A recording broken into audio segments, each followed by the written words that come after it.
Hello, I'm Mark Anthony Davis. I'm here to review day one, the new beginning of Sapporo. We're finally getting into some bigger matches here. This was a very good show, in my opinion. But today we're going to talk about not only the matches, we're also going to go over. I feel like I have a need to go over my thoughts on Jay White again because I keep hearing like all these opinions on Jay White over I guess it's been over a year now, and I just want to be clear about my opinion about him because I just don't like when I'm hearing about him on the positive or negative side, really. I'm also going to go over, since it's the first show of February, I thought it'd be a good idea to talk about the top 5 best matches of New Japan in January. I'm also going to go over at the end, do predictions on the title matches for the rest of the tour. I thought that'd just be an interesting thing to do. I'll probably be dead wrong, but that's fine. That's fine. When someone predicts something, it gives you a window into how they think in terms of what their perception of the booking practices is for that particular promotion. So in this case, I'll try to channel the mind of Gato. Anyways, let's just head on down to our first match. It was Ren Narita versus Yuya Uemura. And I always like to take down who's doing the call because this time, and going forward, I'll try to listen with English commentary if it's available. And this time we have Kevin Kelly and Andy Simmons. Now, in the past on this tour, I think they've been doing every single show since the last 2 days of Fantastica Mania. No, that was two different people. But there's been English commentary since then. But they've been doing every show. That dude has been doing every show since the beginning of this particular tour. And I find their commentary to be it's good. It's good when it comes to the matches. It's sometimes, I don't know, it's missing. So I don't feel like it's making the matches appreciably better. Like in the Don Callis and Kevin Kelly days, I felt like the matches were I felt like they were being enhanced or being more entertaining to a degree. I still prefer to watch Japanese commentary, so I don't have anyone talking during the matches. But I feel with this duo, I'm not really feeling it. I do have some specific criticism going forward, but not when it comes to this match. So I can just talk about what I felt about this singles match between two young lions. It was just, they started off with some nice mat work. It was like most of the match was good mat work. Uemura was working the neck, and then the Kevin Kelly.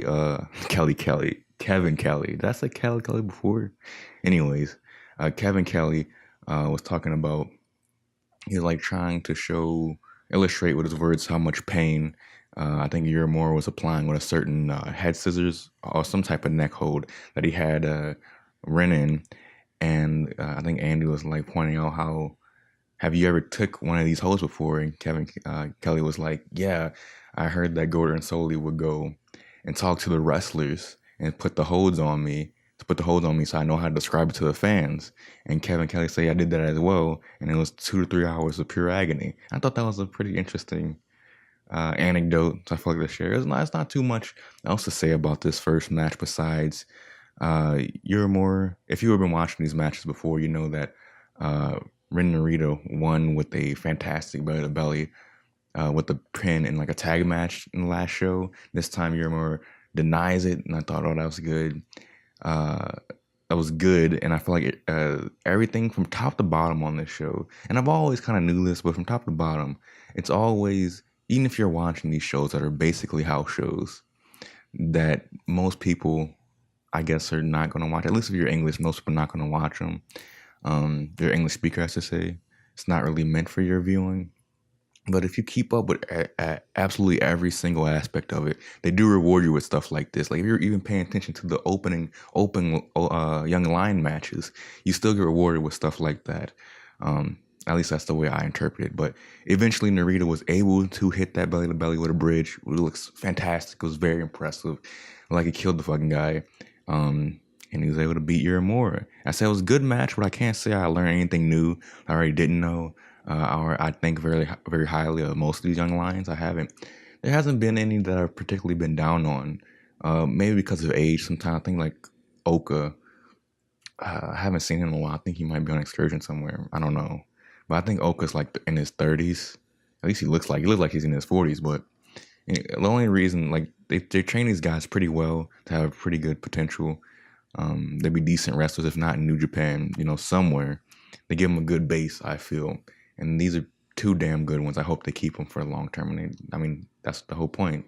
But let's move on. So our second match was Toa Henare and Manabu Nakanishi versus Shota Umino and Ayato Yoshida. Before I was getting the match cards and the names from the New Japan like website with the fight card. I think it was NJPW 1972, and it's horrible. Like Google translates horribly translates Japanese and especially Japanese names. In most cases, it's pretty like not even close. Like Rusuke Taguchi, when they translate it, it's not even Rusuke. It's like something I don't know. I can't even say right now. But in this case, it just left out the word T. So last time in my last review, I said Ayao Yoshida. It's Ayato. But anyways, as Umino and Yoshida come to the ring, Kevin Kelly says that their collective record as a tag team is one win, 17 losses, and one draw. So that's interesting, that one draw. But they were able to win that last match. Oh, that one win was the last match against Manabu Nakanishi and was it also Henare? Or was it Tenzan? I don't remember. I should probably do better notes on that, but because I just finished watching the show like an hour ago or so. As always, the Young Lion team showed to be pretty aggressive. Umino especially. I want to say Alfarouk Umino, but it's Shota Umino. He showed a lot of aggression towards Nakanishi, and eventually Nakanishi comes back during the match and punishes him pretty badly. Nakanishi and Henare, I remember early in the match, was picking on Umino. Yoshida didn't get much offense in the beginning, but eventually he had a hot tag and he made some progress. But ultimately, it ended up being pretty expected finish according to their win-loss record. If you go by that, they lose once again. Nara was dishing out a lot of punishment on Umino. He like big move after big move, and Yoshida could not make it back into the ring. It was just a matter of time before Henare would hit the Uranagi, which he did on Umino, and he got the win with that. But another thing about this match is that, well, I guess it's not just this match, but Yoshida's trunks, they bother me. I don't know, they just don't seem, I guess it irks me. The material, the way they fit, I don't know. I just think he needs to like do like the regular black. I don't know what material it is, but right now it looks like the crocodile scale material that they have in WWE 2K. But I'm not liking it. I'm not feeling it. I feel like it doesn't fit him. It just feels, I don't know. It feels like halfway wrestling attire, halfway weird underwear. I don't know. I don't like it though. It just doesn't feel right. But anyways, after the match ended, Henare and Nakanishi stayed in the ring a while to just stand over what they've done and kind of look at them like we dominated you. But going forward, I think Henare and Yoshida, they're having a little rivalry right now, a little back and forth. I know it's at the beginning and in every matches. So maybe as Yoshida graduates, they'll have a nice little rivalry. But up next was Tiger Mask, Hiroshi Tenzan versus Taka Michinoku and Takashi Iizuka. No, because it's not Iizuka. Because I said it before and they pronounced it differently. It was wrong. I think it's Iizuka. I think Iizuka. It's Iizuka. That's what it is. Anyways, yeah, I wrote it down right here. Iizuka, not Iizuka. And also, I learned that Daisuke is not pronounced like that. It's Daisuke, which I should have known because I knew Sasuke and Rusuke. But anyways, Iizuka's entrance, I noted that it showed off that this arena was definitely not sold out, which I'm not saying is necessarily like an embarrassing thing, because I'm guessing tomorrow's show will be sold out and the 11th will be sold out. So because I mean they didn't expect the show to be as good as it is, or they only had money to buy one. So I don't know why they run two Sapporo shows. I guess since they can, they do. But I never get why they did two of these and it's gonna run one in Osaka. But I don't know. They know the financial their situation, not me. But also notable here is Iizuka's retirement.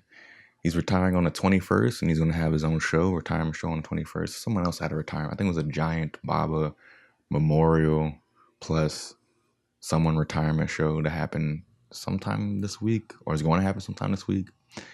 But anyways, I'm not reviewing that because that's technically not a New Japan show. But the Iizuka retirement is happening on the 21st, and I'll watch. I'll see how it goes. Because there's not going to be much between the 11th and Honor Rising. I think that's be the only show actually. But when Tenzan came out next, I just wrote down that I do not like watching him move at all. I mean, it's better than Nakanishi, but it just feels like, it's just so. I just don't like it at all. I'm happy he doesn't wrestle singles matches, but he might, depending on what they do with this little rivalry that he's developing here, which I'll explain. So right before the match, Tenzan addresses Iizuka on the microphone. I don't know what he says because it's Japanese, but it probably was fighting words, and fighting Iizuka definitely did after that, because gets in the ring, uses the mic wire, choke Tenzan, and the match begins. Iizuka, was fighting outside the ring and kind of dragged Tenzan all the way to the bowels, not quite the bowels, but the far reaches of the main part of the arena, that you're still like in the ring area kind of, but way past that, like we're extended seating, I guess. And so he brings him out in the crowd and like buries him a couple of chairs and stuff, chokes him with a chair, and then Iizuka goes back into the ring, and Tenzan, like by the time that the ref started counting, like when he got to like 8, Tenzan was already on his feet walking around. And, they always want to make it dramatic, so they come in at 18 or 19. But the way that they did it, the timing was wrong. So, like, at the time it was 14, he could have already been there, but he was taking a sweet-ass time. Whatever. Bothered me. Not that much, but it was fine. Eventually, Taka Michinoku, actually his first time wrestling on his tour. First time. I think this year. I wasn't on the Fantastica Mania broadcasted shows, so maybe he did house shows already, but Taka here took off the mask of Iizuka, and Iizuka started biting on Tenzan's face and stuff, and that was fine. And eventually, finally, Tiger Mask gets in, and he's always good. I don't know why they don't do more of them. I guess he's just old enough to not do tournaments, but he's still able enough to still be good and move around well. But he was doing good. It felt like each time he comes in tag matches, it feels like a movie fight scene, which is it's always awesome to watch him. And Tenzan eventually gets back in. He goes for a moonsault, but before he can jump up to hit it, Iizuka comes in with a chair and hits him right in the back. Then Iizuka goes wild with the chair and gets disqualified. And Tenzan and Tiger Mask win by disqualification. So that's after the match. Iizuka gets the iron glove, hits him in the face. Then after Tenzan recovers, he gets on the mic and tells Iizuka something else. And they're probably going to have a singles match at the retirement show, and Iizuka's probably going to win. I don't know. But I'm not looking forward to that because Tenzan does not move well. He does not have great singles matches at this advanced age of his. So I'm looking forward to see it, but not because of how good it's going to be. I want to see if will they surprise me, because it's going to be probably Iizuka's last match or one of the last matches. But next up was Togi Makabe, Toriano, Tomoki Honma, Yoshihashi, Rusuke Taguchi versus Taiji Ishimori, Yujiro Takahashi, Chase Owens, Tangaloa, and Tamatanga. So again, it's the GBH and Chaos home team versus Bullet Club. And as Makabe was making this entrance, I noticed this time they started, as they usually do, they dubbed over his music. I'll tell you that one show, I guess I forgot. Like they forgot to do it while editing it. But that one fucking time, it was glorious. I finally got to hear the music. I still don't know what song it is though, because I thought it had lyrics, but anyways. And this is where I've noticed the commentators shilling the other shows. And I think it was Andy Simmons was talking about, what was it? He was saying that the last New Beginning show, like the Road to New Beginning shows, were some of the funnest shows I've seen in the last 20 years. And I'm like, slow your road, dude. Like, it's not. It's not. You just say, go sign up for the website. And it even doesn't make sense, though. You're shilling out for people who already bought the service because you can't get it for free. I mean, you can in the way you can get anything else for free, but it's not meant to be free. Like, I bought the service already.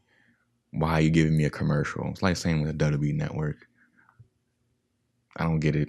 But they were shilling those other shows hard for some reason, and it just felt really unnatural. I could tell when Kevin Kelly gets in his salesman voice, um, and not his like commentating voice, because I've heard it many times before. I've heard it when he was at the ROH hotline. He was talking like if you know what that is, you're very much in the know. But he was talking like the ROH hotline during that little shilling segment. But anyways, let's get to the match. So the story here is that the Bullet Club team members besides Tama Tonga were all getting frustrated with Tama Tonga's good guy BS, and he said like, cheat. We came here to win, beat his ass and stuff. And Tonga logo was being quite funny. You just say, just beat the motherfucker up and stuff. Oh no, I got a direct quote. It says, let's see here. Don't have my glasses on. He says, beat the shit out of him. So there you go. Stuff like that.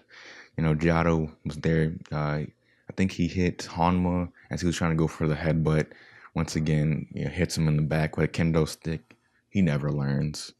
Right? That's what happens when you headbutt all the time. You kind of forget you have short-term memory loss. But anyways, a lot of this match was having like constant rotation of Bullet Club members beating up on Hanma, and got ran to a couple Bullet Club boots, and eventually Tama Tonga gets tagged back in to like prove yourself, and he wants to run him into all 8 boots that were in the corner this time. But as he tried to do it, he actually tried to be a bad guy. It got reversed. Hanma sends him to the 8 boots. So that's what happened when he tried to be a bad guy. There was a lot of action, stuff broke down, but the finish was this. And I was noticing this, that man, Yano, he hasn't done anything. He was just getting beat up this whole time. But at the end, he had his shining moment, grabs the ref as Yujiro had him in like a waist lock, grabs the ref like from behind, like he's behind the ref and Yujiro's behind him, so the ref couldn't see him kick Yujiro in the nuts, or in Yujiro's crown jewels, I should say. And yeah, they're able to pin him off that and get the win for the home team. Then Chase, after the match, goes by the commentator and says, "We got to pimp down. How can he perform his nightly duties?" Does he mean nightly in terms of a night with a K, or nightly as his pimp job? Does he mean I don't do much? How tasking is that? I don't know what the implication is there. Is he fucking his own prostitutes? That doesn't seem like a smart move. I don't know. You know how to do the on the road documentaries? We need to know on the road Yujiro Takahashi. How does his nights go? How does his day go? How does he feel being a forever opening or lower mid card tag match guy? Probably pretty depressing. So next up is Shingo Takagi Bushi and Tetsuya Naito versus Kanemaru, El Desperado, and Taichi. Obviously, this match is pushing towards 2 things: the IC title and the junior tag match. But it really felt like it felt like it did 2 things, even though there are 3 people in it. And maybe that's just obvious, but it made. I'll explain. So I felt during the match that Tetsuya Naito was, showing off. Well, was trying to show off. There's like mind games between him and Taichi, and they was like illustrating that in a couple different ways. With in the beginning, Taichi and Tetsuya Naito, like Naito was doing his pose after he does like the run between the ropes and pose in the middle of the ring. Taichi quickly did the pose on the apron, and then Tetsuya Naito came in and like did.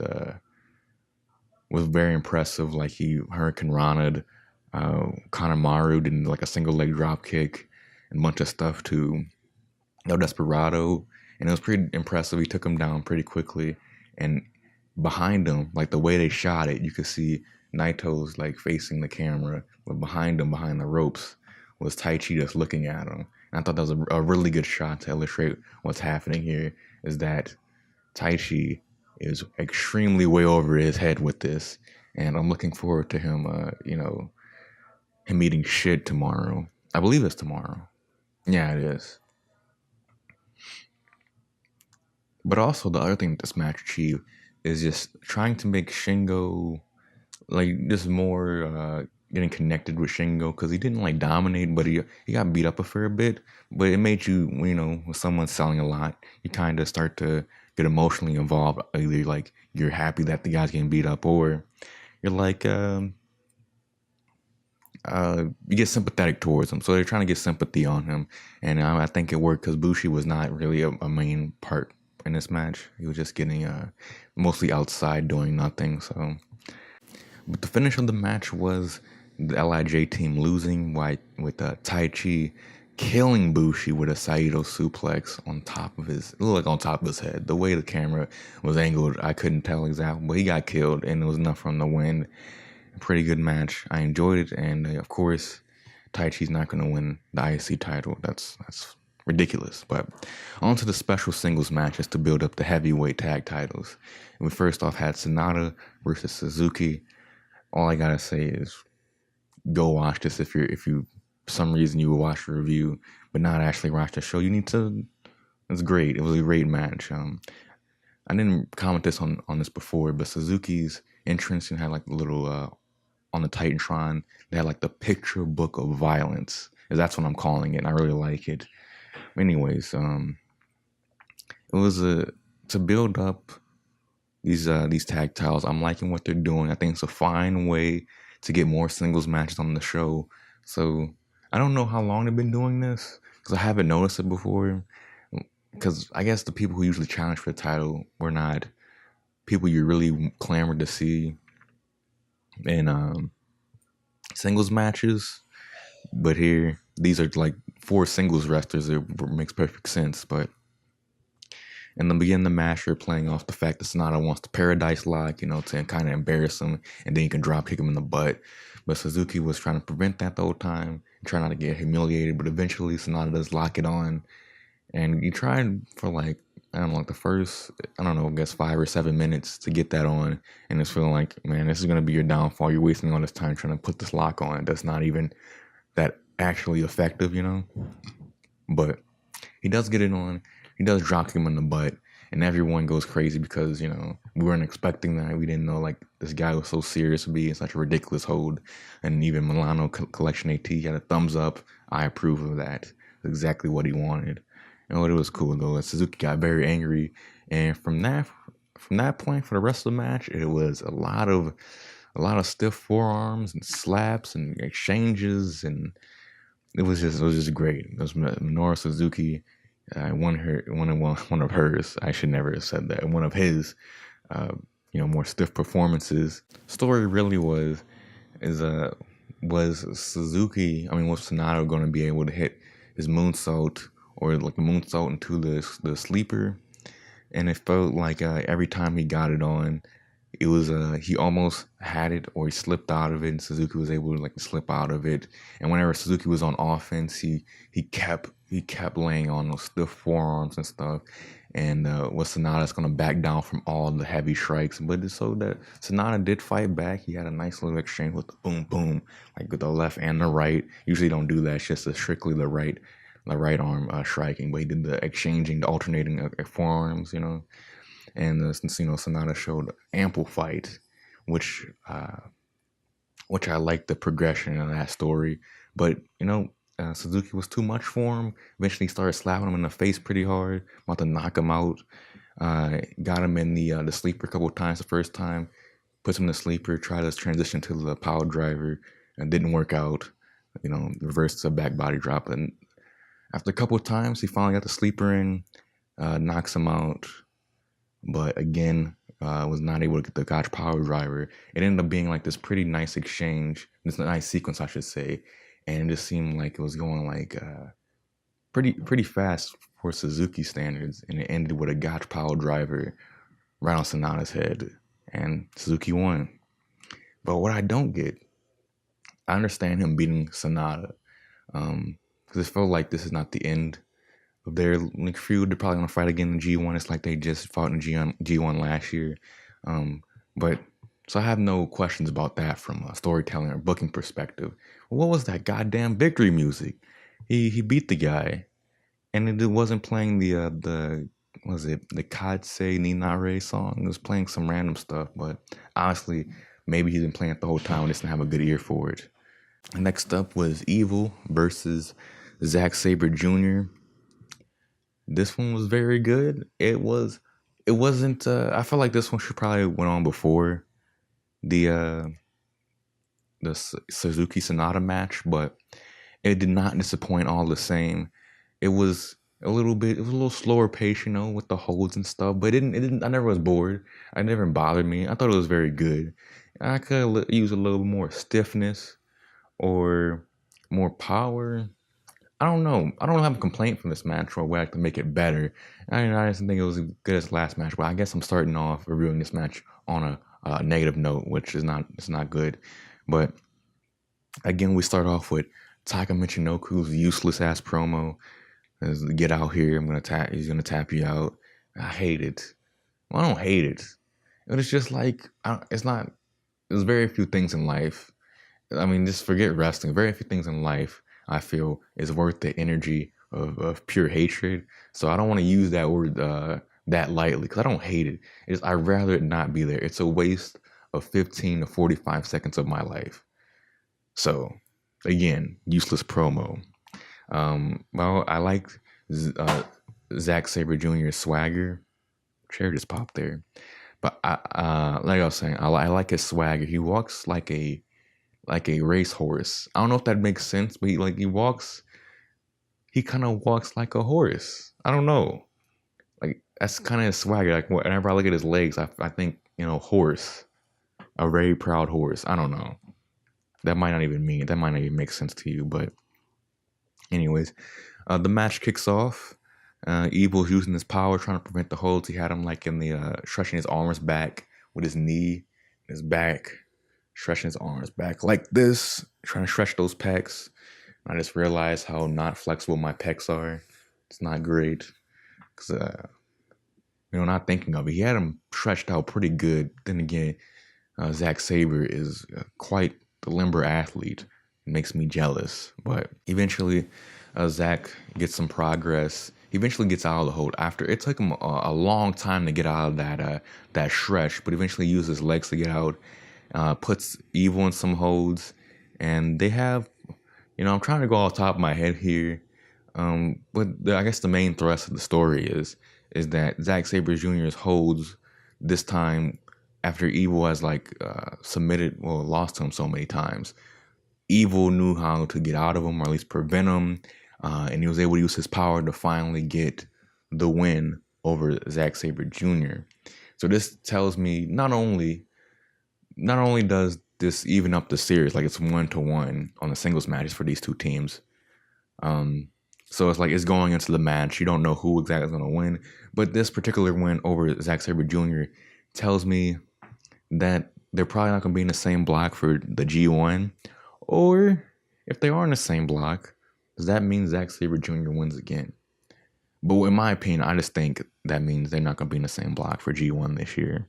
For our main event, it was Kazuchika Okada versus Hiroshi Tanahashi. It was Kazuchika Okada and Hiroshi Tanahashi going against Bad Luck Fale and Jay White.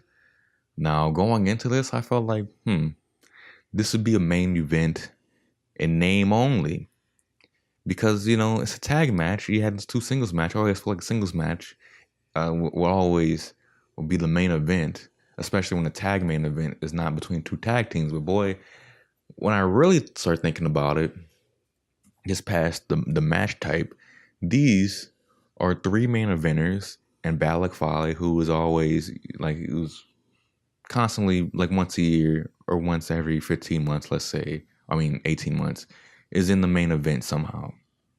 So this, I thought this could be a great match, and a great match it was. I think it's the best match on the show. I really like this. Please, if you haven't watched it already, go watch it. I don't know. I usually don't see tag matches because I watch New Japan, and if I have the feeling like NXT, if I really want to, but I haven't recently. Like in the past month or so, I've been watching solely New Japan, and I feel like I don't see great tag matches. As many tag matches they have, I do not see many tag matches. I don't see many great tag matches, I should say. I forget what a great tag match looks like, because the way they do things, there's so many of the tag matches are just exactly the same. But this one was kind of different because they layered in the story a little bit thicker with this one. At least there's more story there. They start off with Tanahashi and Jay, and Tanahashi like dominated Jay White in the beginning, and Okada comes in and dominates Jay White. Jay White tags out the Fale. Fale comes in, dominates Okada. I think when Okada finally leaves the ring, it's Tanahashi versus Fale. I forget what happens there. But Jay White had his way with Okada outside the ring, and eventually the tide turns for Bullet Club towards the middle of the match, and then towards the end was more like even, but still it looked like Tanahashi and Okada were about to pull out the win because as they established in the last show, they had that finisher with the pile driver, Styles Clash, elbow off the top, high fly flow, win. But that got interrupted when after the elbow, right before the high fly flow, I think Fale stops it. Well, I know he stopped. I just don't know how, but he stops the attack, the high fly flow, and they get back in the match. Bullet Club is back in it doing business, but Jay White is still down for a little bit, so it's up to Fale to kind of get him back into the match. And eventually, Jay White, since he's still a legal man, he's still fighting in the middle of the ring. He eventually gets back up, and he starts targeting Tanahashi, I believe. And from here on, it was kind of shocking because I think Tanahashi gets the hot tag and at some point, and I'm sorry with the recap here, but Tanahashi goes wild on Jay White, but his momentum was stopped by Jay White doing a chop block to Tanahashi's knee, and from there on, it seemed like it was all Jay White. And shortly thereafter, Jay White had Tanahashi in a inverted figure four after working on his knee for a little bit. He did 2 inverted dragon screw leg whips on his knee, then put him in an inverted figure four. And Okada was coming into the ring trying to break it up, but he got held back by Fale. And for after 10 or 15 seconds, he's still in the hold. And he's not making any progress towards the ropes.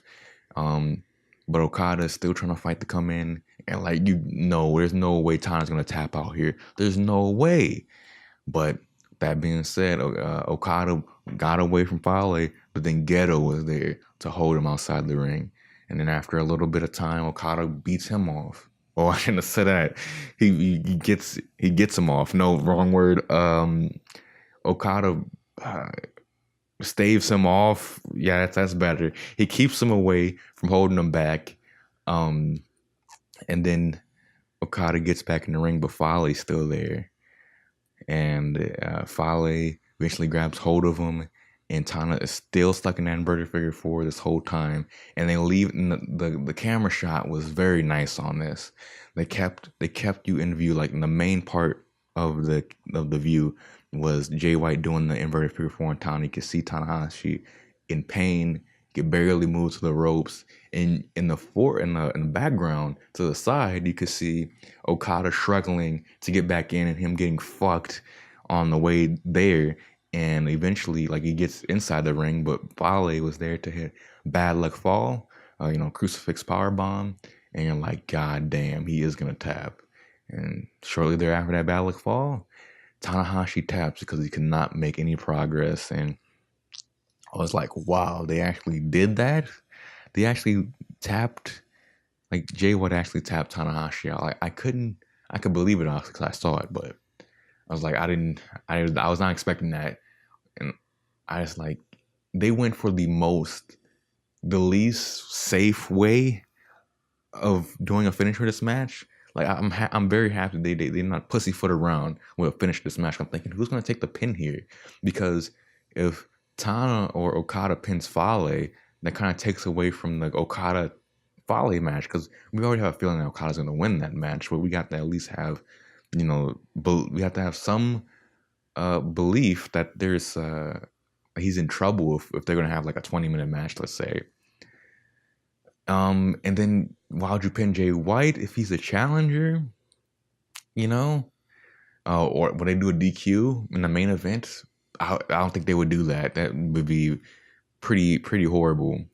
Pin Okada, that would work, but they went all the way, not just pinning, fuck that, making Tanahashi tap out right before a championship match. That, I'm not gonna say it took balls, because at the end of the day, it's Tanahashi. He's gonna probably win his match to defend this championship, but man, I was not expecting that. It was a great match. It was a great match. It was the highest rated. Uh, in my opinion, it was the best match on the show, best match on tour thus far. But overall, really good show. And yeah, this next one tomorrow, they're gonna have the not junior, have the IC title match and the junior heavyweight tag match. And let me think here. Is it gonna be the heavyweight tag match tomorrow as well? I think so. And then the 11th will have the heavyweight title, the Okada special singles match, and I don't know. All right, so let's do predictions right now. So let's start with junior heavyweight tag. It is Kanemaru, Naoto Sabato challenging Bushi and Shingo Takagi to get back their titles that they didn't get pinned for at Wrestle Kingdom. I believe Shingo and Bushi will win. They will retain, and I think they will lose the titles at like the Wrestling Dantaku show. If they were to lose to Suzuki, I don't think they're gonna lose them. I'm just gonna say that I don't think they're gonna lose them. All right, I'm not gonna be complicated with it. But so tomorrow will be the IC championship defending. Naito is gonna win. I think it's gonna be like a 25-minute match, if that. And I do think it has the potential to be a great match. But Naito will win, in my opinion.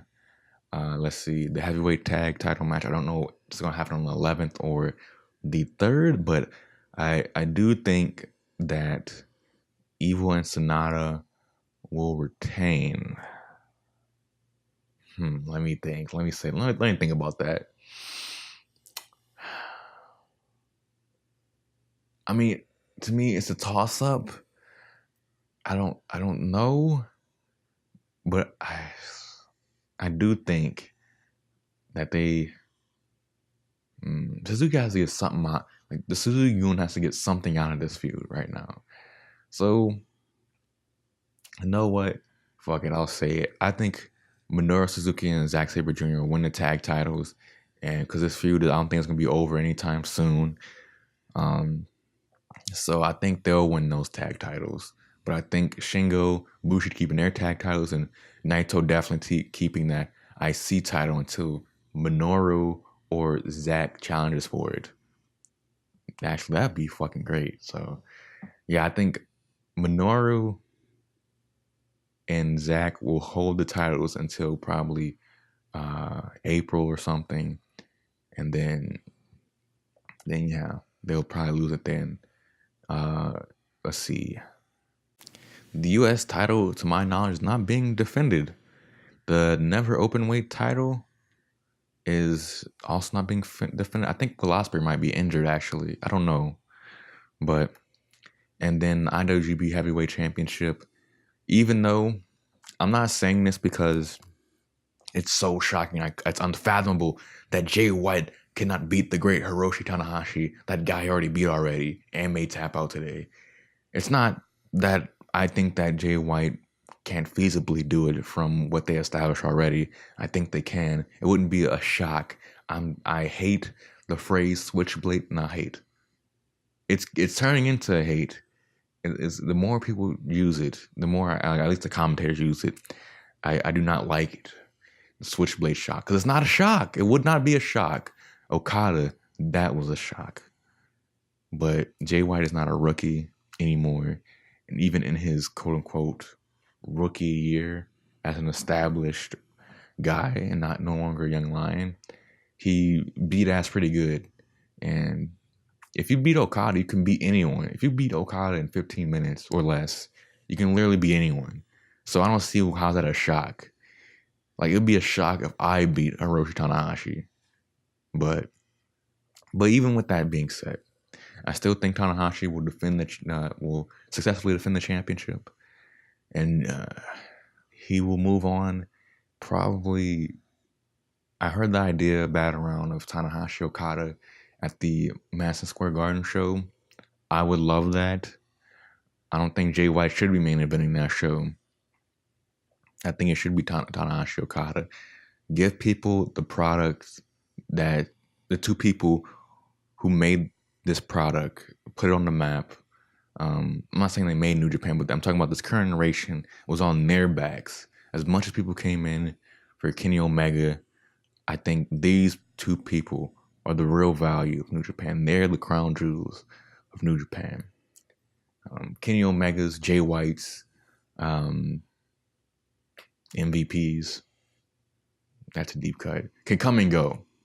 But those two holding up this company, and Okada will do it probably for another decade. So I think it should be them with this. Their biggest show in America should be main evented by them, and they will have a fantastic match, as they always do. Oh, Shooter fell asleep there. Probably noticed that. But speaking of Jay White, I want to give my thoughts about him because I feel like there's a lot of polarization. I don't see what the big deal is necessarily. I mean, the only thing that I truly hate is him. Like, I really truly hate it. Like, there's a hate that I actually mean is him beating Okada at Wrestle Kingdom. I do not like it at all. If you weren't going to have the time for Okada to be beat in at least 25 minutes or something like that, I don't think you should have had the match. If you knew that you're going to have a bunch of singles matches that are going to need a lot of time and you have to make time cuts and concessions because of that, you should have not had that special match. You should have done it before or done it after or just done something different, got rid of a match. I don't know. To me, that's the only thing that I know to be wrong. As a character, people were saying, well, not as a character, I guess in generalities, they're saying that he's like vanilla and he's so average, and his body's average. His look, his like complete look, pretty good in my opinion. I like it. His presentation, it's fine. It's good. I don't think anything bad about it. I don't think it's average in the least. His body, I think, is damn good. It's pretty impressive. I mean, he's not that big, but he's in phenomenal shape, so I don't see what the problem is there. There's nothing bad about him. I don't think his promos are bad. I don't think like his stories are bad. The only opinion about him is that the only like indictment, my negative critique about him is that he's not all around great. He's not completely great in the same way Okada, Tanahashi, Omega was, AJ was, Shinsuke was. Not the same way Naito is. Like, he's not there yet.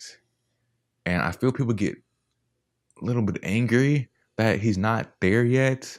But if you've been watching for a while, usually one of those guys aren't there yet, right? Like, I wasn't there when AJ came into the company, and I definitely wasn't there when Okada was in the company. But I went back and watched matches, but I didn't go back and like read stuff on the internet about this stuff. Okada, I know for a fact, grew into a role of being like extreme top guy, best wrestler in the world status. He grew into that role, even though he was just like a 24-year-old kid. He shocked the world, legitimately shocked the fan base. It wasn't this contrived bullshit, which I do not like. Because it was a shock. He was back for 1 month and won a title. A 24-year-old. And to become the first person to be born after the title's creation to become champion.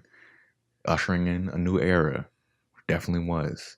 AJ, when he came in, we see, I was this thing TNA guy. There's this guy from TNA, he was like not completely, he was world champion a couple times, was X-Division champion, but he wasn't used always to his best abilities. Coming to New Japan, completely changed. Phenomenal, some would say. And I could see people when he initially came in, I don't know, but I could see people being negative about him. But he ended up being great. And now Omega seemed kind of like a goofball. people were very skeptical about him being in the main event, and he fucking knocked out the park, and he helped greatly uh, with the effort with New Japan expansion. And now, same here, uh, the third Gaijin to be in the top four of New Japan. Well, I guess MVP, like I said. I'm not gonna say that. So this is the fourth version in this era of having a guy who has to grow into the role, and you're gonna see it in front of your eyes. I guess if you could say fifth for Naito, but he had a role, didn't work out, went to Mexico and came back a different guy. Jay White is not gonna do that here. Okada is not gonna do that here. They're gonna grow into what they're going to be, and they're gonna show you what they're gonna surprise you. If it works out, it's gonna be a surprise. But for me, it's not gonna be a surprise because I think I've been impressed with him ever since he initially left and went to ROH, and had a match with Ospreay, wrestled Jay Lethal, and I was very impressed. And I could see this guy being something one day. Did I see him beating Okada in 2019 or tapping out Tanahashi today? No, but that's how it happens. It's always quicker than you expect. So maybe he can win the title when it comes up on the 11th. Should he? I don't think that matters in this case. I don't know. I said it because people, Madison Square Garden show is gonna sell what's gonna sell. People are like, I think everything is locked in. I think New Japan is gonna keep doing steady business for the rest of this year, as long as they keep up the quality of storyline and attention to detail, and don't shit on other characters too poorly. I don't see how this can be a negative. I think people being negative about Jay White, or it's overblown and misunderstood. I think that's what we're dealing with here, because an obvious study of just the recent history tells us that when New Japan picks a guy who has a lot of potential and is already very good, who may already is really, in all honesty, is already great, but has not shown it already. This is the time that they're gonna show it, and it's worked out before. It doesn't work out 100% with New Japan, obviously, but it's the likelihood of Jay White working out and continuing this nice age of New Japan is a lot more likely than him being the impetus for the Dark Ages once again. So that's my thoughts on Jay White. All right, I want to do the top 5 matches of New Japan's January, but this is kind of tough because there's like a 6-way tie between the 5th place. So I'm just gonna say all the matches that were tied for 5th place at a rating of 7.75. I gave all these matches 7.75. It was Tomohiro Ishii versus Zack Sabre Jr. at Wrestle Kingdom. Taiji Ishimori versus Kushida, Wrestle Kingdom. Cutrero, Gran Guerrero, and Ultimo Guerrero versus Angel Del Oro, Dragon Lee, and Mystico at Fantasticmania January 11th. Dragon Lee and Mystico versus Flyer and Volador Jr. at the Fantasticmania January 16th show.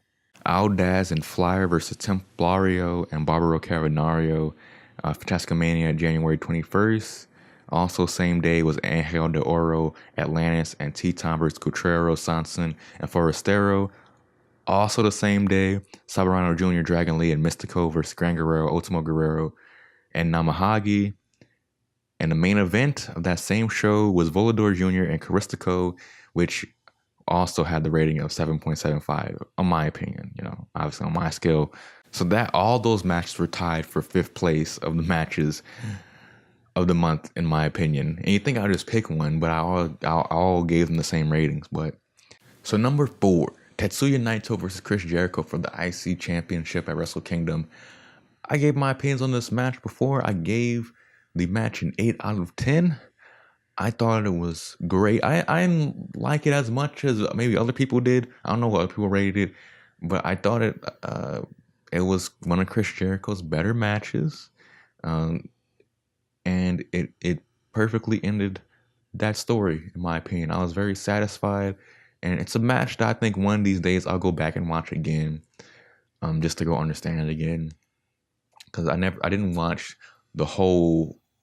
I didn't watch the first Chris Jericho Naito match at Dominion in full. So maybe if I'll go watch that, I'll enjoy the Wrestle Kingdom match more. But it earned itself the 4th spot on a January best matches for New Japan with an 8 rating. Number 3 will be Kushida versus Hiroshi Tanahashi at day 2 of the Road to New Beginning tour. I gave it an 8.25. Really great match. Just a lot of great mat work. It was perfect. The emotion, the fire at some parts. This Tanahashi basically evoking the message of, even though it's your last match, I'm gonna still have to beat your ass. And yeah, I just thought it was a really great match, and it was better than the Ishimori Kushida match in Wrestle Kingdom. And it was a great way to send off Kushida, which, I mean, eventually he'll probably be back like in 3 years, if that, probably 2.5. Why did I even say that? It's like so useless. I scratched off 3 years to say 2.5. Like, that's a big difference. I'm an idiot. So that was number 3. Number 2 was Kota Ibushi versus Will Ospreay at Wrestle Kingdom for the Never Openweight title. It was fucking fantastic, and it was horrible for their health, yes, but I enjoy it. I'm not gonna hold back dangerous stuff or concussion-causing kicks or forearms and stuff like that against them. If it was a great match, it was a great fucking match. I watch football, and do I grade against? Do I think lesser of quarterbacks who throw in a tight coverage accurately, even though it gets the wide receiver hammered? You know, maybe that guy isn't the best, but still he's getting results. If you do that every once in a while, because it has to be done, you know, I don't fault you. I mean, if you do that all the time, just like in wrestling, if you're constantly dangerous, you're not going to last long anyways. So I gave that match an 8.5, I haven't said. But the best match of New Japan's January has to be the main event of Wrestle Kingdom. Kenny Omega versus Hiroshi Tanahashi. This, I cannot do justice to it in this review. I don't think I did justice to it in my original Wrestle Kingdom review. I think you just should go watch it. I think this is one of both their best matches. One of their best matches. And it's a great end. It's Kenny Omega's New Japan career. It's nice into his title run, which wasn't really all that, but it was fantastic. I gave it a 9, and I really enjoyed watching it. It made me, when I'm exhausted after watching a 5-hour show and waking up very early in the morning to watch this, and I could still get an emotional reaction to this stuff and still enjoy it. It's a testament to how good it is. Also picked up on a lot of symbolism, subtle stuff, you know, some stuff that wasn't so subtle but still great, you know. It was fantastic. It was an amazing match. It's gonna be, you know, every Wrestle Kingdom has their main events usually stack up. Every great match comes afterwards against that for the match of the year decision at the end. And I think right now is my match of the year. So I haven't watched NXT. I haven't watched Gargano Ricochet yet. So I'm probably gonna do that sometime, and when I have, like, later in this month when I have extra time. But yeah, that's my highest rated match of the month, and that's the 5 greatest matches of New Japan January. But with that being said, I think that'll be all for now for this review. It went on quite a bit longer than I expected. I knew the last one went on pretty long. I tried to keep all the reviews kind of short, and from now on, I know I'm just gonna review one show at a time and not do 2 or 3 like I've been doing. And I'm gonna try to talk to the camera. I don't want these shows to be excessively long, because I know you got things to do. But I guess you could listen in the background, either in a different tab or YouTube Premium, you know, if you got that on your phone. But that's for you to decide. If you were nice enough to stay all the way to the end, And if you're also smart enough to even think of that, you probably thought of it already. But thank you so much for watching, and I'll be back tomorrow or Monday morning, maybe, with a review of the New Beginning in Sapporo Day 2. Thank you. See you then.